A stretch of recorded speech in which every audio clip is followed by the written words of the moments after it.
Welcome to Concrete Block, your go-to source for in-depth analysis and discussion of current events. I'm your host, Walter.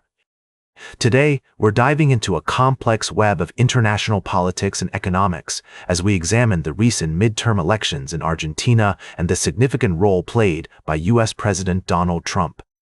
In a surprising turn of events, Argentine President Javier Milei's Libertarian Party, La Libertad Avanza, captured nearly 41% of the vote, defying expectations and securing a major victory. But what's behind this outcome? Some argue that it was Trump's timely intervention, offering a $40 billion rescue package to Argentina that swayed voters in Milei's favor. Trump's explicit message to Argentine voters was clear.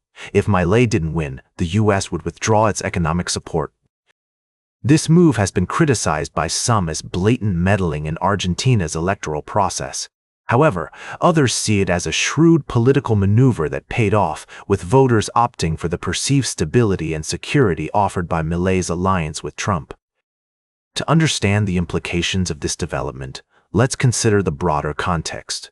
Trump's focus on Latin America has been intense, with a mix of carrots and sticks being used to influence regional players.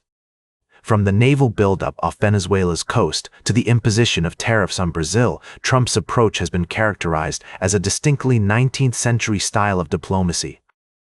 While some critics argue that this approach is heavy-handed and prone to backfiring, others see it as a bold strategy that's producing results. Argentina's bonds, stocks, and currency have surged in response to Milei's victory, and the U.S. president has been quick to claim credit for his role in the outcome. As we delve deeper into this story, we'll be examining the potential consequences of Trump's actions in Latin America, including the impact on regional relationships and the global economy. We'll also be discussing the implications for Argentina's future as Milei's government navigates the challenges of implementing its shock therapy economic reforms. For now, it's clear that the relationship between Trump and Milei will be one to watch in the coming months. With the U.S. president's influence extending far beyond Argentina's borders, we can expect this story to continue unfolding in complex and unexpected ways. We'll be right back with more of today's top news on Concrete Block. Welcome back to Concrete Block. We're glad you're still with us as we dive into the latest news from around the world. In our middle segment today, we're taking a closer look at the recent presidential election in Ivory Coast. Ivory Coast's President Alassane Ouattara has secured a fourth term in office, winning 89.8% of the vote, according to provisional results released by the Electoral Commission. The 83-year-old president's landslide victory comes after two of his major rivals, former President Laurent Gbagbo and businessman Tichon Thiam, were barred from participating in the election. The voter turnout for this election was relatively low, reaching only 51% according to the Electoral Commission.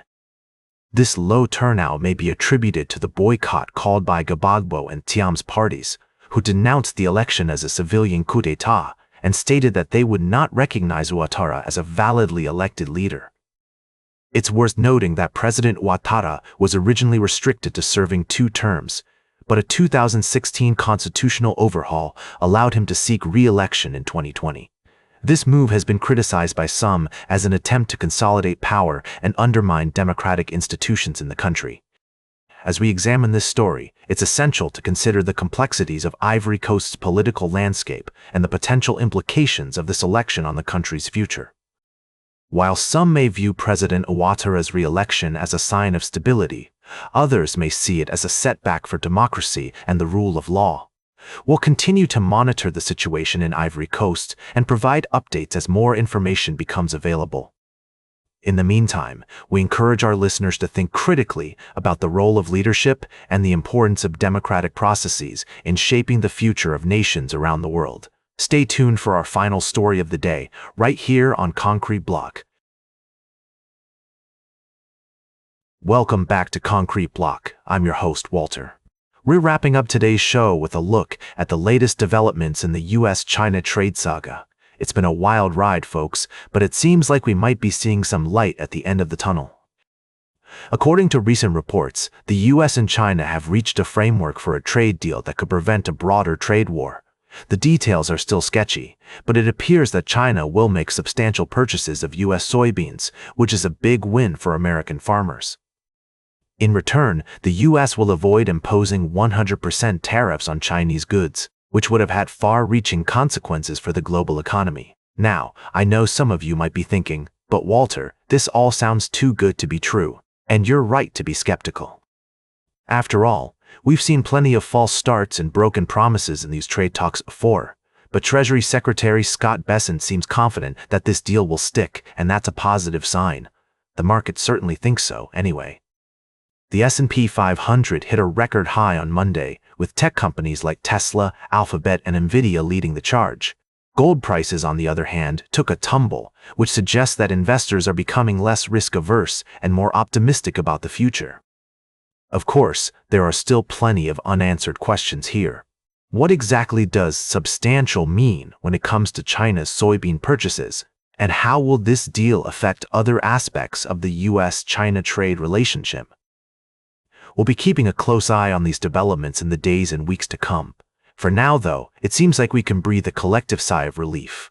A trade war between the world's two largest economies would have been a disaster for everyone involved. So let's hope that this deal holds up and that we can start to see some real progress on the trade front. That's all for today's Concrete Block. Remember to like, share, and subscribe, and until next time, stay informed.